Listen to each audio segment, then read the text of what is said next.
ஜெய ஜெய சங்கரி கிருபாகரி துக்க நிவாரணி காமகி. இதோட பொருள் பார்த்திங்கன்னா, இது பார்வதி தேவியை போற்றும் பாடலாகவே இருக்குது.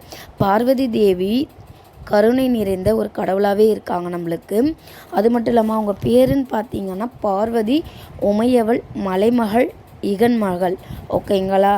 இவர் சிவபெருமானின் மனைவியாகவும் பார்வதி தேவி சக்தியின் வடிவமாகவும் பார்வதி தேவி கணபதி முருகனின் தாயாகவும் பார்வதி தேவி சிவபெருமானை மணக்க கடுமையாக தவம் இருந்தாராம். அவர் பக்தியால் ஈர்க்கப்பட்ட சிவன் பார்வதியை திருமணம் செய்தாராம். பார்வதி தேவி பெரும்பாலும் துர்க்கை, காளி போன்ற வடிவங்களில் வழிபட்டு வருகிறார்களாம். ஸோ என்னோடய வாய்ஸ் எனக்கு டல்லாக இருக்குது. ஸோ யாரும் எதுவும் நினச்சிக்காதீங்க, என்னோடய வாய்ஸ் சரி கிடையாது. ஸோ உங்களுக்காக நான் கஷ்டப்பட்டு வீடியோ போடுறேன், உங்களுக்காக மட்டும்தான். ஸோ மறக்காமல் நம்ம சேனலை சப்ஸ்கிரைப் பண்ணி